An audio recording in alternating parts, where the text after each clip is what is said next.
તો જાણીતા સોનલબેન ખાખરાવાડાની ફેક્ટરીમાં ભીષણ આગ લાગી। ગાંધીનગરમાં કલોલના સાંતેજ જીઆઈડીસી વિસ્તારમાં આગની ઘટના બની। પ્રાથમિક માહિતી મુજબ આગ લાગતા મેજર કોલ જાહેર કરાયો હતો। કોલ મળતા જ 7 થી વધુ ફાયર ગાડીઓએ સ્થળ પર પહોંચી આગ બુઝાવવા માટે પ્રયાસો હાથ ધર્યા। લાખો લીટર પાણીનો મારો ચલાવી આગ પર કાબુ મેળવવામાં આવ્યો। આગ લાગવાનું પ્રાથમિક કારણ શોર્ટ સર્કિટ હોવાનું માનવામાં આવી રહ્યું છે। જે સમયે આગ લાગી ત્યારે ફેક્ટરી બંધ હતી। ફેક્ટરી બંધ હોવાના કારણે સદનસીબે હાલ કોઈ જાનહાનિ ન થયા હોવાના સમાચાર છે। તો આ મામલે વધુ તપાસ પણ હાથ ધરાશે। પરંતુ હાલ મળતી માહિતી અનુસાર જે ગત મોડી રાત્રે આગનો બનાવ બન્યો, આગને કાબૂમાં લઈ લેવામાં આવી છે। 100 થી વધુ ફાયરની ગાડીઓ ઘટના સ્થળે પહોંચી હતી અને આગ પર પાણીનો મારો ચલાવીને આગ બુઝાવવામાં આવી। તો અમરેલીમાં દિવાળી પહેલા મોટી દુર્ઘટના ટળી। જૂના માર્કેટયાર્ડમાં ગેસની લાઇન લીકેજ થતા આગ લાગી। ગેસની લાઇનમાં આગ લાગતા અફરાતફરી મચી ગઈ। આગ લાગતા ફાયર ટીમ અને અમરેલી સિટી પોલીસ ઘટના સ્થળે દોડી આવી હતી અને અહીં પહોંચીને આગને કંટ્રોલ કરવામાં આવી। ફાયર વિભાગને આગને કંટ્રોલ કરવામાં સફળતા મળી અને આસપાસ દુકાનોમાં આગથી નુકસાન, મોટા શોરૂમ સહિત ભરચક વિસ્તારમાં આગથી દોડધામ મચી હતી। આગ કંટ્રોલ થતા મોટી રાહત। તો જૂના માર્કેટયાર્ડમાં ગેસની લાઇન લીકેજ થતા આગનો બનાવ બન્યો હતો। આગ લાગતા જ અફરાતફરી મચી હતી કારણ કે ગેસની લાઇનમાં આગ લાગતા આસપાસની દુકાનો સહિત ના બાંધકામોને ખૂબ નુકસાન પહોંચી શકે એમ હતું। જો કે સમયસર ફાયર વિભાગ દ્વારા આગ પર કાબુ લેવામાં આવ્યો, જેના કારણે મોટી દુર્ઘટના ટળી। અમદાવાદના એસપી રિંગ રોડ પર અકસ્માતનો બનાવ સામે આવ્યો છે। ડમ્પર ચાલકે બાઇકને અડફેટે લેતા આગ લાગી। આગ લાગતા જ બાઇક ચાલકનું ઘટના સ્થળે જ મોત નીપજ્યું। આગ લાગતા ડમ્પર આખું બળીને ખાખ થઈ ગયું। ટ્રાફિક પોલીસે બનાવ અંગે તપાસ હાથ ધરી છે। અમદાવાદના એસપી રિંગ રોડ પર અકસ્માતનો બનાવ સામે આવ્યો છે।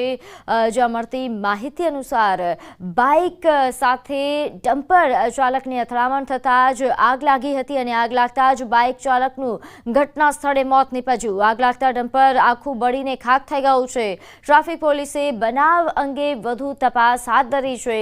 આગ પર કાબુ મેળવવા માટે ફાયર વિભાગ દ્વારા જહેમત ઉઠાવવામાં આવી।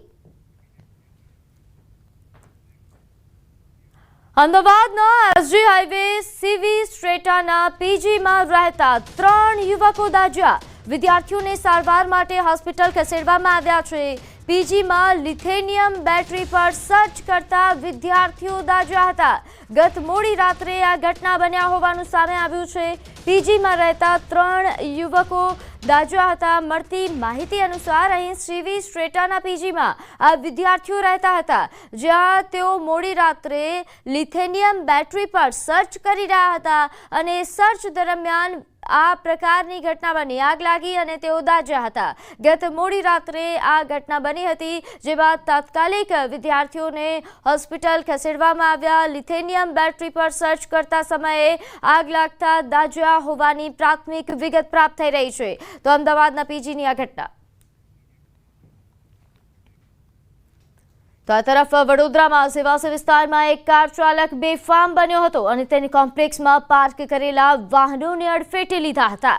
બ્લિંકેટ સ્ટોર પાસે કાર ચાલકે પાર્ક કરેલા 2 બાઇકને જોરદાર ટક્કર મારી હતી અને ત્યારબાદ લોકોમાં ભારે રોષ જોવા મળ્યો। એક બાઇક ચાલકે તો અકળાઈને કારના કાચ પર મુક્કા પણ માર્યા હતા। આ ઘટનાના સીસીટીવી ફૂટેજ પણ સામે આવ્યા છે।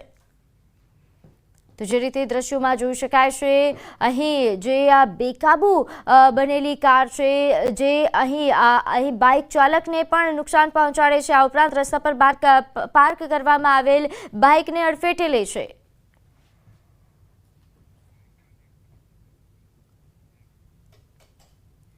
બોટાદના ગઢડા ઢસા રોડ પર અકસ્માતનો બનાવ બન્યો। ટ્રક અને બાઇક સામસામે અથડાતા અકસ્માત સર્જાયો।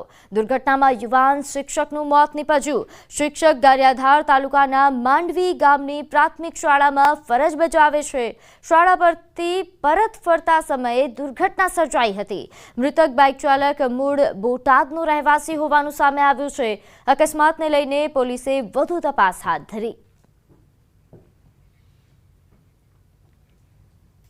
તો સુરેન્દ્રનગરના વઢવાણ ધોળીપોર દરવાજા પર વીજ લાઇનના ખુલ્લા વાયરોને અડી જતા યુવકને કરંટ લાગ્યો। યુવકને કરંટ લાગતા તેનું મોત નીપજ્યું।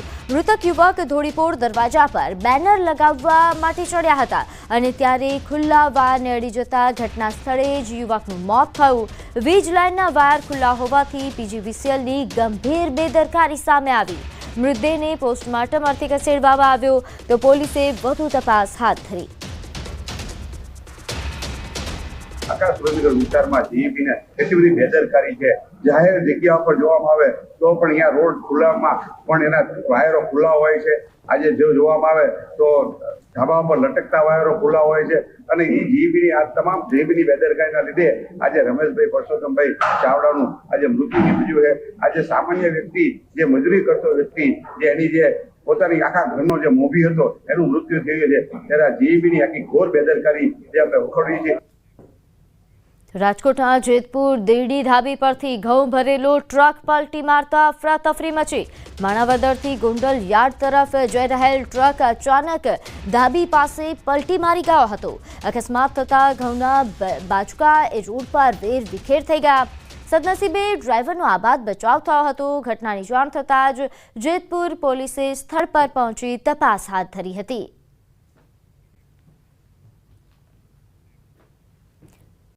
આગળ વાત કરીએ રાજકોટ ટીઆરપી ગેમ ઝોન અગ્નિકાંડના આરોપીને જામીન। મનસુખ સાગઠિયા જેલમાં નહીં ઘરે મનાવશે દિવાળી। રાજકોટ સેશન્સ કોર્ટે સાગઠિયાના જામીન મંજૂર કર્યા। ખોટી મિનિટ્સ બુક ઊભી કરવાના કેસમાં જામીન મળ્યા છે। મનસુખ સાગઠિયા વિરુદ્ધ 3 કેસ છે। અગાઉ 2 કેસમાં જામીન મળી ચૂક્યા છે અને હવે 3 કેસમાં સાગઠિયા જેલની બહાર।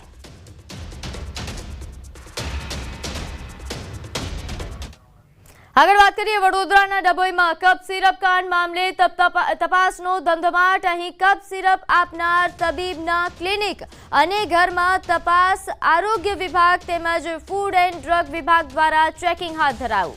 તબીબના ઘર તેમજ ક્લિનિકમાંથી દવાઓનો જથ્થો જપ્ત કરાયો છે। તબીબની પૂછપરછ કરતા ખુલાસો થયો। તબીબે 12મું ધોરણ પાસ કર્યા બાદ CMSની ડિગ્રી મેળવ્યા હોવાનું ખુલ્યું છે। 2017માં બોગસ તબીબનો કેસ થયા હોવાનો પણ ખુલાસો થયો છે। સીતાપુર ગામે કપ સિરપ લીધા બાદ 2 બાળકોની તબિયત લથડી હતી। હાલ બંને બાળકોની તબિયત સ્થિર છે। બંને બાળકોને હોસ્પિટલમાંથી રજા આપી દેવાઈ। સુડેક્સ DS નામની સિરપ આપવામાં આવ્યું હતું બાળકોને। બંને બાળકો સ્વસ્થ છે, સ્થિર છે બંનેની તબિયત, અને આજે એમને રજા પણ આપવામાં દવાઓનો જથ્થો ને બધું મળ્યું છે અને એની આગળની કાર્યવાહી ચાલુ છે। તે ઉપરાંત જે કફ સિરપ આપવામાં આવ્યું તે કફ સિરપ પણ ફૂડ એન્ડ ડ્રગ ડિપાર્ટમેન્ટમાં સેમ્પલ તરીકે લેવામાં આવ્યું છે અને સેમ્પલની આગળ તપાસ થશે। ભાવનગર તાલુકા વિકાસ અધિકારી PG મકવાણાની જીભ લપસી। તાલુકા વિકાસ અધિકારીએ ખેડૂતોને જાનવર કહ્યાનો આક્ષેપ છે। વિવાદિત નિવેદનથી કાર્યક્રમમાં હોબાળો મચ્યો। મહુવા તાલુકામાં રવિ કૃષિ મહોત્સવમાં 500થી વધુ ખેડૂતો જોડાયા હતા। તાલુકા વિકાસ અધિકારીએ કહ્યું કે અવ્યવસ્થા સર્જાતા તે લોકો માટે આ શબ્દનો પ્રયોગ કર્યો હતો। ખેડૂતોમાં રોષની લાગણી જોવા મળી રહી છે। વાત તૂતુ મેમે સુધી પહોંચી ગયા હોવાના પણ સમાચાર છે। જે બાદ તાલુકા વિકાસ અધિકારીએ કહ્યું કે માત્ર એક વ્યક્તિ માટે આ શબ્દ પ્રયોગ કર્યો હતો, જેની હું માફી પણ માંગી ચૂક્યો છું। એક ભાઈ છેલ્લી લાઈનમાંથી અશિસ્ત રીતે ઉભા થઈ ગયા।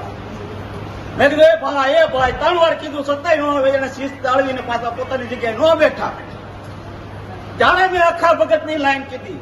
આ મારો હાથેલો લખેલું નથી કે મારું બોલેલું હું બોલું।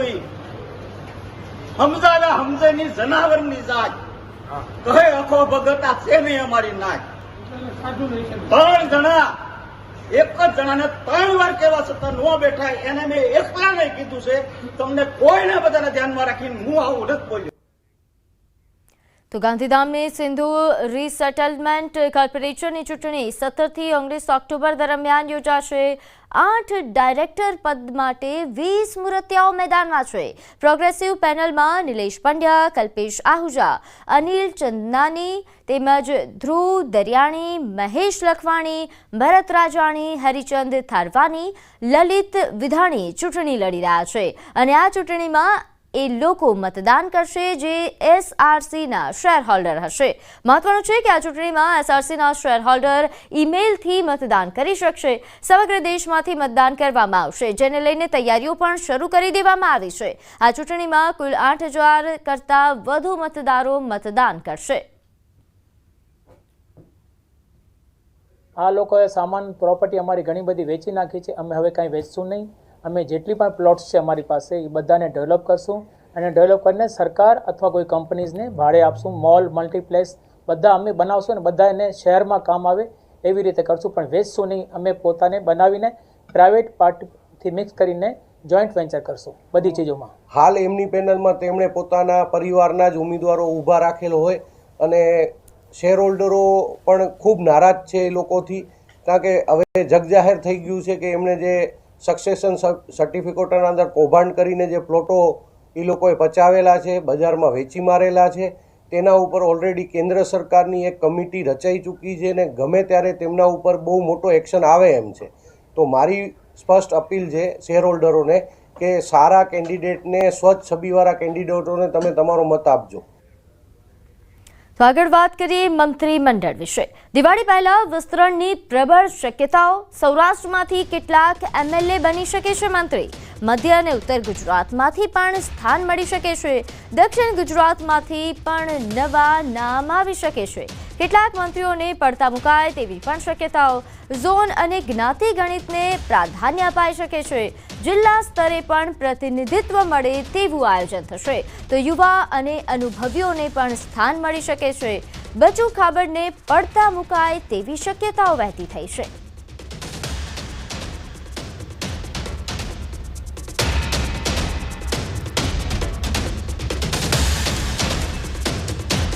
ત્યારે હાલ વધુ વિગત સાથે મારી સાથે સંવાદદાતા ગીતા જોડાઈ ગયા છે. ગીતા, દિવાળી પહેલા વિસ્તરણની પ્રબળ શક્યતાઓ વ્યક્ત કરવામાં આવી રહી છે. કોની દિવાળી સુધરશે, શું લાગે છે? હજી સૌરાષ્ટ્ર વાળાના નામ બહુ મજબૂત જણાય છે સૌરાષ્ટ્ર ઝોનના, એટલે સૌરાષ્ટ્રની દિવાળી સુધરશે તેવું લાગી રહ્યું છે. સૌરાષ્ટ્રની જો વાત કરીએ તો મોટા નેતાઓમાં જયેશ રાદડિયા, જો જેતપુરથી ધારાસભ્ય છે ને, લેઉવા પાટીદાર છે, તેમનું નામ મોખરે છે. તે સિવાય જીતુભાઈ વાઘાણી, જેઓ ભાવનગર દક્ષિણથી છે અને લેઉવા પાટીદાર છે, તેઓ મંત્રાલયમાં કેબિનેટ લેવલે સ્થાન મેળવી શકે છે. તે ઉપરાંત જંબુનાથ ટુંડિયા, જેઓ ગઢડાથી છે, શેડ્યુલ કાસ્ટના છે. પ્રકાશ વરમોરા, જેઓ ધાંગધ્રા છે, ઉદ્યોગપતિ છે, ધાંગધ્રાના છે, ઉદ્યોગપતિ છે અને પાટીદાર છે, તેને નવા ચહેરા તરીકે સ્થાન મળી શકે તેમ છે. તે સિવાય જુનાગઢથી સંજય કોરડિયા, જેઓ કડવા પાટીદાર છે, તેમને સ્થાન મળી શકે. જો પરસોત્તમ સોલંકીને પડતા મુકાય તો હીરાબાઈ સોલંકીને સ્થાન મળી શકે, જેઓ કોળી સમાજનું પ્રતિનિધિત્વ કરે છે. રાજુલાથી છે, ઓબીસી સમાજના છે. એ સિવાય કોંગ્રેસમાંથી ભાજપમાં આવેલા પોરબંદરના અર્જુન મોઢવાડિયા, જેઓ મેર સમાજનું પ્રતિનિધિત્વ કરે છે, તેમને સ્થાન મળી શકે છે. સૌથી મહત્વનું નામ જામનગરના રીવાબાનું છે. ક્રિકેટરના પત્ની છે રીવાબા જાડેજા, ક્ષત્રિય આગેવાન છે. જામનગરની સીટ પરથી તેઓ ધારાસભ્ય છે. રીવા જાડેજા આ સીટ પર મંત્રી પદે આવી શકે છે, મહિલા મંત્રી તરીકે. મધ્ય ગુજરાતની વાત કરીએ, સૌરાષ્ટ્રની વાત પૂરી થઈ. મધ્ય ગુજરાતની વાત કરીએ તો નિમિષા સુથાર, અર્જુનસિંહ ચૌહાણ ના નામો મોખરે છે. બ્રાહ્મણ સમાજની જો વાત કરીએ તો અમદાવાદમાં વેજલપુર સીટથી અમિત ઠાકર, અમદાવાદ સીટથી અમૂલ ભટ્ટના નામો મોખરે છે. એ સિવાય અમદાવાદની વાત કરીએ મધ્ય ગુજરાતમાં તો દર્શનાબેન વાઘેલા, જેઓ અસારવાથી છે, એસસી સીટ પર છે, તેઓની પણ સંભાવના છે. દક્ષિણ ગુજરાતની જો વાત કરીએ તો દર્શન દેશમુખ, જેઓ નર્મદાથી છે, એસટી સમાજનું એટલે કે આદિવાસી સમાજનું પ્રતિનિધિત્વ કરે છે. નરેશ પટેલ, જેઓ ગણદેવીથી છે, તેઓ પણ આદિવાસી સમાજનું પ્રતિનિધિત્વ કરે છે, તેઓની સંભાવના છે. સંગીતા પાટીલ, જેઓ લીંબા સુરત સીટ ઉપરથી છે અને ઓબીસી સમાજનું પ્રતિનિધિત્વ કરે છે, તેઓનો પણ નવા ચહેરા તરીકે સમાવેશ મંત્રીમંડળમાં થઈ શકે તેવી સંભાવના છે. ઉત્તર ગુજરાતમાંથી પણ મોટા ફેરફારના સંકેત છે. હાલના જે વિધાનસભાના અધ્યક્ષ છે શંકરભાઈ ચૌધરી, તેઓનું પણ નામ આવી રહ્યું છે. રમણલાલ વોરા જેઓ પૂર્વ અધ્યક્ષ હતા અને હાલ ઈડર થી જેને એસસી સમાજનું પ્રતિનિધિત્વ કરે છે તેમની પણ નામની ચર્ચા છે. પણ સૌથી મજબૂત નામ તરીકે જે પટેલ, જી, જેઓ માણસાથી છે, કડવા પાટીદાર છે, તેઓની સંભાવના પ્રબળ જણાઈ રહી છે. તેઓ ઉદ્યોગપતિ પણ છે, તેઓની સંભાવના પ્રબળ જણાઈ રહી છે. તે સિવાય હિંમતનગરથી વીડી ઝાલા, સ્વરૂપજી ઠાકોર, અલ્પેશ ઠાકોર જેઓ ગાંધીનગર ઉત્તરથી છે અને જો બલવંતસિંહને પડતા મૂકે તો સીજે ચાવડાની પણ સંભાવના છે, જેઓ કોંગ્રેસમાંથી ભાજપમાં આવેલા છે અને વિજાપુર સીટથી જીતેલા છે. સીજે ચાવડા પણ દાવેદાર માની શકાય. આમ સૂત્રોના મત મુજબ 2 મહિલા નેતાઓના નામ ઓલમોસ્ટ નક્કી છે. તે સિવાય કેટલાક પૂર્વ કોંગ્રેસી નેતાઓને પણ સ્થાન આપવાની વિચારણા છે, જેઓ છેલ્લા કેટલાક વર્ષોમાં ભાજપમાંથી કોંગ્રેસમાં કોંગ્રેસમાંથી ભાજપમાં જોડાયા છે. બીજી તરફ હાલના લગભગ 5 મંત્રીઓને જ પુનઃસ્થાન નવી કેબિનેટમાં મળવાની શક્યતા છે. તે સિવાયના જે મંત્રીઓ છે તેમની જવાબદારીમાં ફેરફાર થઈ શકે છે. ભાજપ હાઈકમાન્ડનું માનીએ પ્રીતિ તો ભાજપ હાઈકમાન્ડે રાજ્ય નેતૃત્વને સ્પષ્ટ સંકેત આપ્યા છે કે નવા ચહેરા એવા હોવા જોઈએ જે લોકો સાથે સીધો સંપર્ક સાધી શકે અને દિવાળી પહેલા જ નવા ઉત્સાહ સાથે મેદાનમાં ઉતરી જાય. જી બિલકુલ, એટલે યુવા ચહેરાઓને પણ સ્થાન મળી શકે છે તેવી શક્યતાઓ કહી શકાય. સાથે આપે દિવાળી સુધરી એવા નામો તો આપે લીધા કે જેમની દિવાળી સુધરી શકે છે. અચ્છા, બગડે કોની, કયા નામો પડતા મુકાય તેવી શક્યતાઓ છે? જી, જેના પર ભ્રષ્ટાચારના આક્ષેપ છે, ખાસ કરીને બચુ ખાબડ જેવા મંત્રીઓ છે. અંદર ખાને કેટલાક એવા મંત્રીઓ રાજ્ય સરકાર માની રહી છે કે ભ્રષ્ટાચારી છે, ભલે બહાર નામ નથી આવ્યા પરંતુ ભ્રષ્ટાચારી છે, તેઓના પત્તા પણ કપાઈ શકે છે. સાથે સાથે જેઓની તબિયત હમણાં ઘણા સમયથી નરમ ગરમ રહેતી હતી અને જેઓ બહુ ખાસ એક્ટિવ નથી ફિઝિકલી પણ પ્રજા વચ્ચે જવામાં, એવા મંત્રીઓ પણ પત્તા કપાઈ શકે છે. આવા નામોની વાત જો કરીએ તો બચુભાઈ ખાબડ, ભીખુસિંહ પરમાર, રાઘવજી પટેલ જેવા નામો સામે આવી રહ્યા છે. જી, આભાર માહિતી આપવા બદલ. તો હાલ જોઈતી સંવાદદાતાએ જણાવ્યું કે ઘણા એવા નામો છે, ખાસ કરીને યુવા અને મહિલા ચહેરાઓ આ વખતે મંત્રીમંડળમાં સ્થાન પામે તેવા પ્રકારની પ્રબળ શક્યતાઓ છે. દિવાળી પહેલા વિસ્તરણની પ્રબળ શક્યતાઓ વ્યક્ત થઈ રહી છે. થોડા સમયમાં મંત્રીમંડળના વિસ્તરણને લઈને મોટા સમાચાર આવી શકે છે.